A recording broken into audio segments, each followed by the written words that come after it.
அனைவருக்கும் வணக்கம். தாய் தமிழை வணங்கி இப்போ நம்ம என்ன பார்க்க போறோம்னா, சமீபத்தில் வெளியான டிஎன்பிசியோட ஏபிபியோட நோட்டிஃபிகேஷனை வந்து அனலைஸ் பண்ண போறோம். இந்த அசிஸ்டன்ட் பப்ளிக் ப்ராசிக்யூட்டர் அப்படின்ற எக்ஸாம் வந்து 51 வேகன்சியில் வந்து நமக்கு இப்போ ரிலீஸ் பண்ணியிருக்காங்க நம்ம டிஎன்பிசி. ஏபிபி அப்படின்றது வந்து நம்ம ஒரு கனவாகவே இருக்கும், சட்டம் படித்தவங்களோட ஒரு கனவாக இருக்கும். அதுக்கான தகுதி, இந்த எலிஜிபிலிட்டி கிரிட்டீரியா என்னன்றத வந்து இந்த லைவ்ல நம்ம பார்க்க போறோம். இந்த பிடிஎஃப் வந்து இப்போ ஓப்பன் பண்றோம். நம்ம ஏற்கனவே சொன்ன மாதிரி தமிழ்நாடு பப்ளிக் சர்வீஸ் கமிஷன் வந்து ஏபிபி எக்ஸாம் கண்டக்ட் பண்றாங்க. இந்த ஏபிபியில டேட் ஆஃப் நோட்டிபிகேஷன் 13/9/2024. இதுல இம்பார்ட்டன்ட் நம்ம என்ன தெரிஞ்சுக்கணும் அப்படின்னு பாத்தீங்கன்னா, லாஸ்ட் டேட், இந்த லாஸ்ட் டேட்ன்றது வந்து 12/10/2024.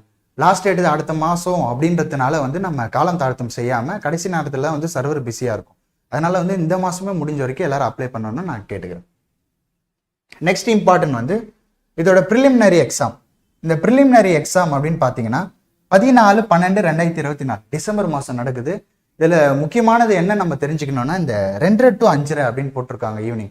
இந்த டைமிங்கில் நமக்கு தெரிந்து கண்டிப்பாக இது ஒரு கம்ப்யூட்டர் பேஸ்டு டெஸ்ட் அப்படின்றத நம்ம புரிஞ்சுக்கணும்.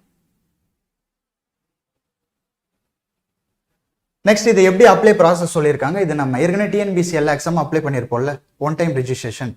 அந்த ஒன் டைம் ரெஜிஸ்ட்ரேஷன் மாதிரி நம்ம இதை அப்ளை பண்ணணும்.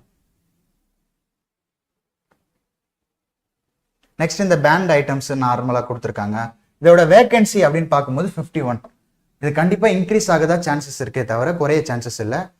இனி வரும் நாட்களில் வந்து கூடுதலான பணியிடங்கள் தான் வந்து இதில் சேர்ப்பாங்க. அதனால வந்து பணியிடங்கள் கம்மியாக இருக்கு, யாரும் டிமோட்டிவேஷன் ஆக வேண்டும்.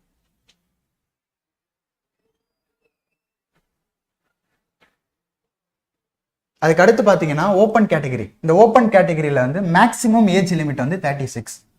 இதில் இந்த ஓப்பன் கேட்டகரியில் எக்ஸ் சர்வீஸ் மேனுக்கு வந்து 50 ஏஜ் லிமிட். இந்த பிசி, எம்பிசி, எஸ்சி, எஸ்டி எல்லாருமே, அதாவது இந்த ஓப்பன் கோட்டாவில் இருக்காங்கல்ல, இவங்களை தவிர்த்து மீதி எல்லாருக்குமே வந்து நோ மேக்ஸிமம் ஏஜ் லிமிட். இதுலேருந்து என்ன சொல்ல வராங்க அப்படின்னு பார்த்தீங்கன்னா, நம்ம வயசு கால வரை இல்லாமல், அந்த வயது தடையும் இல்லாமல் நம்மளால் எழுத முடியும் அப்படின்றத இந்த ஏபிபி மூலமா பண்ணலாம். சரி சார், நான் எக்ஸாம் முடிச்சிட்டேன், எனக்கு ப்ரொவிஷனல் சர்டிஃபிகேட் வருது, என்னால் எழுத முடியுமா அப்படின்னு நிறைய பேருக்கு டவுட் இருக்கும்.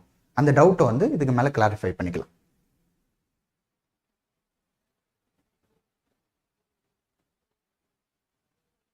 இதுதான் இந்த எஜுகேஷனல் குவாலிஃபிகேஷன். கேண்டிடேட் கண்டிப்பாக பிஎல், எல்எல்பி. இந்த எல்எல்பி, பிஎல் உங்களுக்கு ஏற்கனவே தெரியும், பேச்சுலர் ஆஃப் லா. எல்எல்பினா லீகம் பெக்குலரஸ் லத்தீன் டேர்ம். இது ரெண்டும் ஒன்று தான்.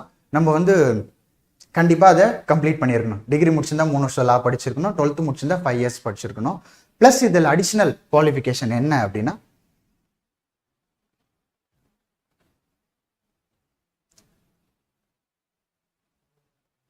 Criminal courts for a period of not less than 5 years அப்படின்னு கொடுத்துருப்பாங்க.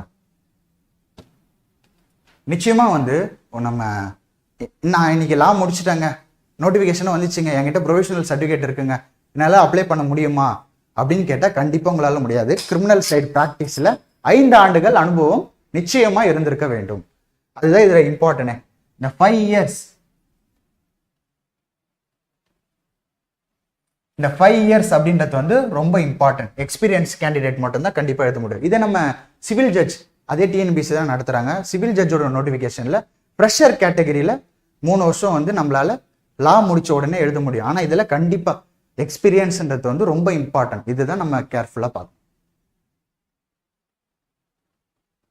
நெக்ஸ்ட் இதில் இந்த கிரிமினல் கோர்ட், அதுக்கான டெஃபினேஷன் அழகாக சொல்லியிருக்காங்க. ஹை கோர்ட்டில், மேஜிஸ்ட்ரேட் கோர்ட்டில், மெட்ரோபாலிட்டன் மேஜிஸ்ட்ரேட்டில், செகண்ட் கிளாஸ் எக்ஸிக்யூட்டிவ் மேஜிஸ்ட்ரேட், இதில் இருக்கிறவங்க எல்லாமே வந்து அந்த கிரிமினல் சைட் ப்ராக்டிஸில் 5 years இருந்திருக்கணும். அதுக்கான ஒரு எக்ஸ்பிளனேஷனை அழகாக நோட்டிஃபிகேஷனில் கிளியராக கொடுத்துருக்காங்க.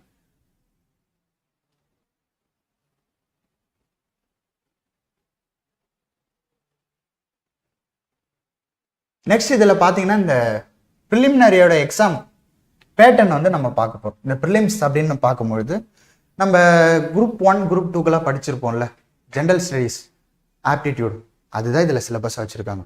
யூனிட் 1லேருந்து யூனிட் 10 வரைக்கும் இருக்குல்ல, அதுதான் இதில் சிலபஸாக வச்சுருக்காங்க. ஃபர்ஸ்ட் 100 கொஸ்டின் வந்து இதில் கவர் ஆகிடுது. நெக்ஸ்ட் 100 கொஸ்டின் வந்து லா பேப்பர்ஸ் கவர் ஆகுது. அது என்னென்ன லான்றது இப்போ பார்ப்போம். அப்போ ஏற்கனவே சொன்ன மாதிரி 75 வந்து டிகிரி ஸ்டாண்டர்ட் லெவலில் ஜிகே, ஜென்ரல் ஸ்டடீஸு, ஆப்டிடியூட் வந்து எஸ்எஸ்எல்சி ஸ்டாண்டர்டில் ஒரு 25 கொஸ்டின். இது மொத்தம் ஒரு 100 கொஸ்டின். நம்ம லா படித்தவங்கள தானே எடுக்கிறாங்க, ஏபிபி அப்படின்றதுனால இந்த லா படித்தவங்கலேருந்து ஒரு 100 கொஸ்டின் இருக்கு. இங்கே பாருங்க, இது ஏற்கனவே சொன்னது தான் நம்ம நோட்டிஃபிகேஷனில் சிபிடி கம்ப்யூட்டர் பேஸ்டு டெஸ்ட். நம்ம டிஎன்பிசி வந்து தொடர்ந்து தன்னை வந்து ஒரு அப்டேட் வெர்ஷனில் பண்ணிட்டு இருக்காங்க. டக்கு டக்கு நோட்டிஃபிகேஷன் விடுறாங்க, ரிசல்ட்டுக்கான ஷெட்யூல் விடுறாங்க. இந்த அளவுக்கு ஒரு ஃபாஸ்ட்டாக போயிட்டு இருக்கும்போது நம்ம அடுத்த கட்டத்துக்கு வந்து நம்ம மூவ் பண்ணிட்டு இருக்கோம். டிஎன்பிசியே பண்ணாங்க. இப்போ இந்த வேகன்சி ஒரு 50-51 அப்படின்னு இருக்கிறதுனால கம்ப்யூட்டர் பேஸ்டு டெஸ்ட் வந்து இதில் நிச்சயமாக வந்து அவங்க ப்ரொவைட் பண்ணுறாங்க. அப்போ இது வந்து நம்ம ஓஎம்ஆர் டெஸ்ட் மட்டும் போட்டு பார்க்காம கம்ப்யூட்டர் பேஸ்ட் டெஸ்ட் அப்படின்றதுனால ஒரு டெக்னிக்கல் ஸ்கில்லும் நமக்கு இருக்கிறது வந்து ரொம்ப ரொம்ப அவசியம். நெக்ஸ்ட் மெயின்ஸுக்கான இது பாருங்க. இந்த மெயின்ஸ் அண்ட் இன்டர்வியூ, அதில் மெயின்ஸ் வந்து கண்டிப்பாக இப்போ டிஎன்பிசி நடத்துகிற எல்லா எக்ஸாம்லையுமே வந்து தமிழ் எலிஜிபிலிட்டி டெஸ்ட் இருக்குது. குரூப் 4ல் மட்டுமே இங்கிலீஷ் எடுத்துட்டாங்க. 100 கொஷின் வந்து தமிழ் மட்டுமே வச்சுருக்காங்க. அதுக்கு மெயினான ரீசன் வந்து 2வது டெஸ்ட் நடத்த வேணாம், மொதல் டெஸ்ட்லேயே ஃபில்டர் பண்ணுற மாதிரி இருக்கிறதுல தான் வந்து நம்ம தமிழை ஒரு சப்ஜெக்ட் 100 கொஷின் வச்சுருக்காங்க. அதில் மினிமம் 40 எடுத்தால் தான் ஜிகே திருத்துவாங்க. ஏற்கனவே நம்ம டிஎன்பிசிக்கு படிச்சிருப்போம், அது எல்லாமே தெரியும். அதே இதுதான் இந்த தமிழ் எலிஜிபிலிட்டி டெஸ்ட். இதில் வந்து நம்ம ஏற்கனவே சொன்ன மாதிரி ஒரு 40 மார்க்ஸ் எடுத்தாவே இது எலிஜிபிள் தான். Next paper 2, paper 3, paper 4, paper 5 இது மொத்தமே சேர்ந்து டிகிரி ஸ்டாண்டர்டில் எல்லாமே 100 மார்க்ஸுக்கு வந்து கண்டக்ட் பண்ணுறாங்க. ஃபஸ்ட்டு அப்போ நம்ம என்ன பார்த்தோம், மெயின்ஸில் தமிழ் எலிஜிபிலிட்டி பேப்பர் அதில் 40 எடுத்தா போதும். ஆனால் இந்த 4 பேப்பருங்க இருக்குல்ல, இந்த பேப்பருங்களில் வந்து நம்ம ஒரு எலிஜிபிலிட்டி பேப்பர் மாதிரி எடுக்கக்கூடாது. இதுதான் வந்து நமக்கு வந்து ஓப்பன் காம்படிஷனு. அப்போ ஒரு ப்ரிலிம்ஸ் அப்படின்றத எழுதுகிறோம், 1:10, 1:20 அந்த கணக்கில் வந்து ஒரு 1:10 தான் நம்ம வந்து குவாலிஃபைட் பண்ணுறாங்க. அடுத்த கட்டத்துக்கு போகும்போது நமக்கு எதை பேஸ் பண்ணி நமக்கு ரேங்க் லிஸ்ட்டு ஜாப் வருது அப்படின்னு பார்த்தீங்கன்னா இந்த மெயின்ஸை பேஸ் பண்ணி தான் வருது. நெக்ஸ்ட் இதில் இந்த நோட்டிஃபிகேஷனில் வேறு என்ன இம்பார்ட்டன்ட் பாயிண்ட் இருந்தால் பார்ப்போம்.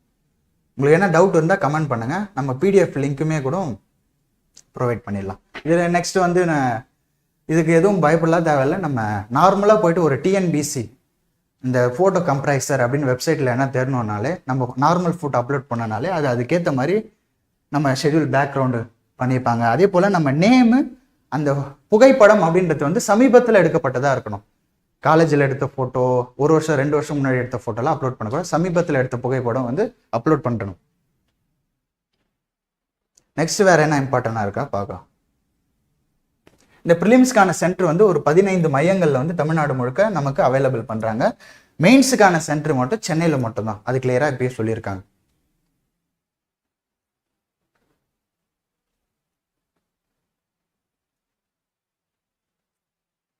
நெக்ஸ்ட் இதில் வேறு எதனா டவுட் இருந்ததுன்னா நீங்கள் கேளுங்க, அதை கமெண்ட்ஸ் பார்த்துட்டு உங்களுக்கு ஆன்சர் பண்ணலாம்.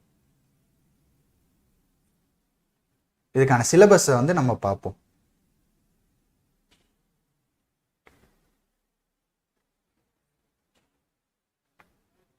ஒன்றும் இல்லை, ஏற்கனவே வந்து நம்ம ப்ரிலிம்ஸ் பார்த்துருந்தோம்ல, யூனிட் 10 யூனிட் இருக்குமா, அதை டிஎன்பிசிக்கு படிச்சிருக்கோம்ல, அந்த 10 யூனிட்டுமே வந்து இதில் காப்பி பேஸ்ட் பண்ணியிருக்காங்க. அதை நிச்சயமாக நம்ம இதுக்கு படித்து தான் ஆகும். ஏன்னா 75 ஜிகே 25 ஆப்டிடியூடுன்றது நம்ம ஏற்கனவே பார்த்தோம்ல, அதுதான் இதுதான் நம்ம ஏற்கனவே சொன்ன மாதிரி ப்ரிலிம்ஸுக்கான சிலபஸ் அப்படின்றது வந்து நார்மல் டிஎன்பிசியோட சிலபஸ் தான். யூனிட் 1லேருந்து யூனிட் 10 வரைக்கும் கொடுத்துருப்பாங்கல்ல, அந்த யூனிட் 8, 9ல் ஆட் பண்ணாங்களே தமிழ்நாடை பற்றி நல்லா நம்ம தெரிஞ்சுக்கணும் அப்படின்ட்டு, அந்த கண்டென்ட் கான்செப்ட் தான் இங்கே கவர் ஆகிட்டு. இது பாருங்க, ஜென்ரல் சயின்ஸ் இருக்குது ஏற்கனவே, current events, geography, history and culture of India, Indian polity, அரசியல் அமைப்பு கண்டிப்பாக இருக்கும். இந்த அரசியல் அமைப்பு அப்படின்ற சப்ஜெக்ட் வந்து ப்ரிலிம்ஸ்லேயே நமக்கு கவர் ஆகுது, மெயின்ஸ்லையுமே கான்ஸ்டியூஷன் ஆஃப் இந்தியா அப்படின்ற ஒரு பார்ட்டில் கவர் ஆகுது. அதையும் நம்ம பார்ப்போம். நெக்ஸ்ட் பாருங்க, Indian economy, INM, Indian national movement, இது எல்லாமே ரீட் பண்ணியிருப்பீங்க. ஹிஸ்ட்ரி அண்ட் கல்ச்சர் இந்த யூனிட் 8, 9 நம்ம டிஎன்பிசி சமீபத்தில் எல்லா தேர்வுகளையும் ஆட் பண்ணாங்கல்ல, இந்த தேர்வுலையுமே இருக்கு யூனிட் 8, 9. அடுத்து டெவலப்மெண்ட் அட்மினிஸ்ட்ரேஷன் ஆஃப் தமிழ்நாடு, அதான் யூனிட் 9. யூனிட் 10 அப்படின்னு வரும்போது இங்கே தான் நமக்கு ஆப்டிடியூட் ஒரு 25 கொஸ்டின்ஸ் இதுலேருந்து கேட்பாங்க. அப்போ மொத்தம் 200 கொஸ்டின்ஸ் இருக்கும். அதில் 100ல் 75 வந்து ஜிகே, பேலன்ஸ் 25 வந்து இந்த ஆப்டிடியூட் இருக்கும். அனதர் 100ல் மொத்தமே லா பேப்பர்ஸ். இது தாங்க பேட்டர்னே ப்ரிலிம்ஸ்க்கு. ப்ரிலிம்ஸில் வந்து ஓரளவு நம்ம டீசெண்டாக இந்த கொடுத்த ஆப்ஷனில் வந்து ஓரளவு ஃபில்டர் பண்ணி பண்ணணும் அப்படின்னா நிச்சயமா வந்து நம்ம மிக எளிமையா இதை வந்து நம்ம கிளியர் பண்ணிட முடியும்.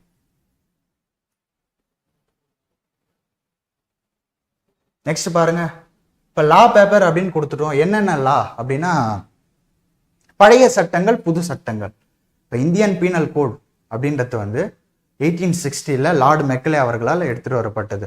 நம்ம இந்தியா வந்து புதுசாக அப்டேட் வெர்ஷனாக போயிட்டு இருக்கிற ஒரு காலகட்டத்தில் 3 புதிய சட்டங்கள் ஜூலை 1 நடைமுறைக்கு வந்ததுல அந்த 3 புதிய சட்டங்களையும் இதில் அழகாக சேர்த்துருக்காங்க. இதோட சிறப்பம்சமே அதுதான். இங்க பாருங்க, அப்ப ஐபிசி பிஎன்எஸ், இந்த இந்தியன் பீனல் கோட் 1860 பாரதிய நியாய சங்கீதா, பழைய சட்டம் புது சட்டம், இது ரெண்டுமே சேர்த்து 25 கொஸ்டின் கேட்குறாங்க. நெக்ஸ்ட் பாருங்க யூனிட் 2.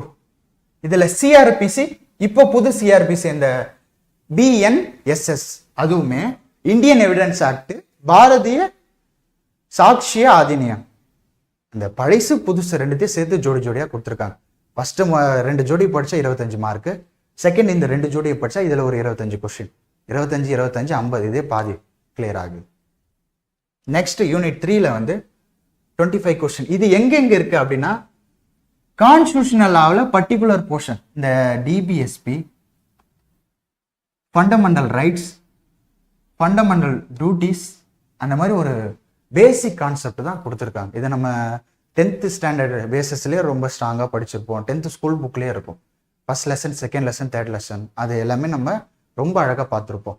ஃபண்டமெண்டல் ரைட்ஸும் நமக்கு தெரியும். இப்போ நம்ம இங்கே இருக்கிற சப்ஜெக்ட் எல்லாமே இந்த மைனர் ஆக்ட்ஸ் தான் நிறையா பார்க்காத மாதிரி இருக்கும்.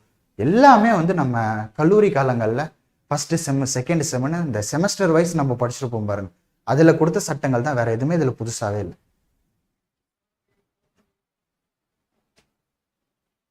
நெக்ஸ்ட் இந்த ப்ரொடெக்ஷன் ஆஃப் ஹியூமன் ரைட்ஸ், இதுவுமே நம்ம ஒரு பேப்பர் ஃபைனல் செமஸ்டர்ல படிச்சிருப்போம். லீகல் எய்டு, லீகல் சர்வீசஸ், இப்போ இலவச சட்ட உதவி அப்படின்றது வந்து அரசியலமைப்புல ஷரத்து 39A, ஆர்டிகல் 39A தானே ஃப்ரீ லீகல் எய்ட். அதை பத்தி கொஞ்சம் அழகா எழுதலாம் நம்ம. நெக்ஸ்ட் இந்த சிபிசியில் பர்டிகுலரா இது மட்டும் படிச்சா போதும். ஜூரிஸ்டிக்ஷன் ஆஃப் சிவில் கோட், இந்த செக்ஷன் 9, 10, 11 ஆர்டர்ல என்னென்ன ஆர்டர் படிக்கணும். இப்போ சிபிசினா நீங்க எல்லாமே படிக்காதீங்க, இதை மட்டும் படிங்க அப்படின்றது அழகா சிலபஸ் வைஸா அவங்க கொடுத்துட்டாங்க. அதே போல கான்ஸ்டியூஷன் ப்ரிலிம்ஸ் வந்து நம்ம ஜென்ரலா கொடுத்துட்டு மெயின்ஸுக்கு இதை மட்டும் படிங்க போதும் அப்படின்னு கொடுத்துட்டாங்க. ஏன்னா இப்போ ஃபர்ஸ்ட் ப்ரிலிம்ஸ் வந்து சிபிடி, கம்ப்யூட்டர் பேஸ்டு டெஸ்ட்ன்றது வந்து நம்ம ஏற்கனவே சொல்லிட்டோம். மெயின்ஸ் அப்படின்னு பார்க்கும்போது நம்ம டிஸ்கிரிப்டிவா எழுதுற மாதிரி தான் இருக்கும். அதுதான் இம்பார்ட்டன்ட். நமக்கு வந்து போஸ்டிங் வாங்கி தர பொறுத்து வந்து இந்த மெயின்ஸ் தான்.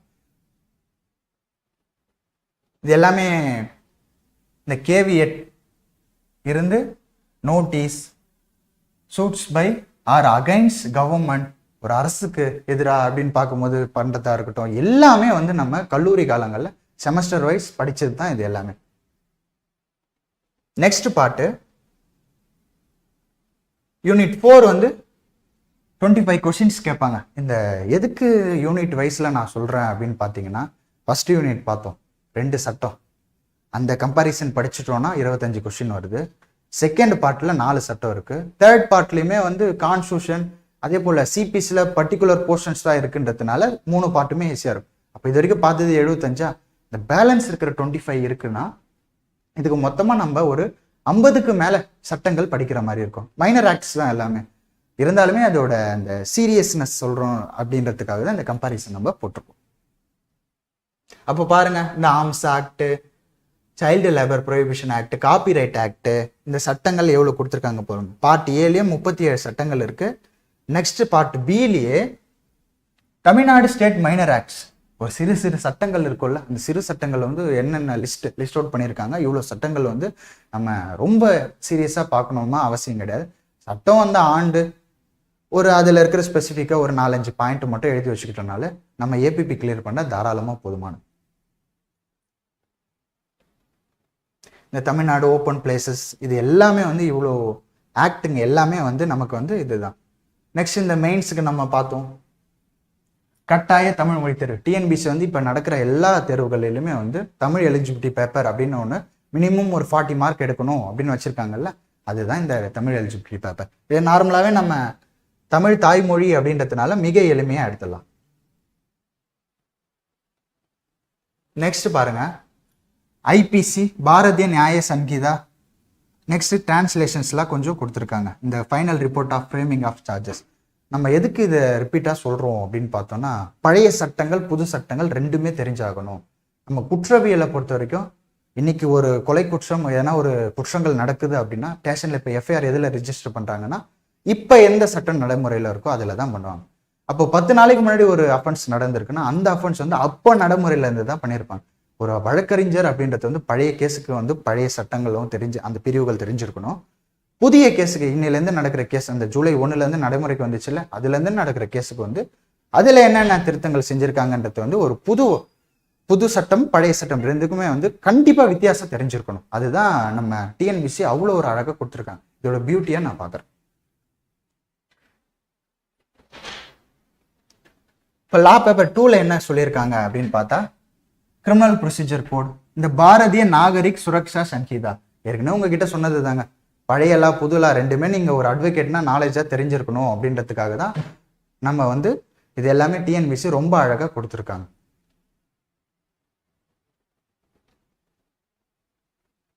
லா பேப்பர் 4ல வந்து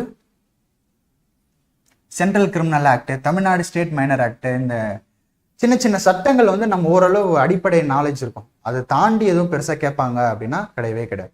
அப்போ இன்னைக்கு நம்ம எல்லாமே ஒரு கிரிட்டீரியா பார்த்தோம், எது எவ்வளோ மார்க் கேட்குறாங்க, எது இம்பார்ட்டன்ட் டாபிக், பிஎன்எஸ் அப்படின்றது எவ்வளோ இம்பார்ட்டன்ட் அப்படின்றது எவ்வளோ அழகாக பார்த்தோம். இந்த ஃபர்ஸ்ட் செக்ஷனில் ஐபிசி பிஎன்எஸ் அப்படின்னு கொடுக்குறாங்களா, அப்போ அது எவ்வளோ முக்கியம்.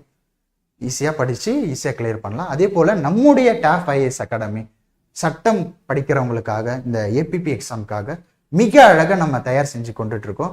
நாளைக்கு வந்து நம்ம வந்து அசிஸ்டன்ட் பப்ளிக் ப்ராசிக்யூட்டருக்கான ப்ரிலிமினரி எக்ஸாம் இருக்குல்ல, அதுக்கான ஷெட்யூல் வந்து நம்ம பப்ளிஷ் பண்ணுறோம்.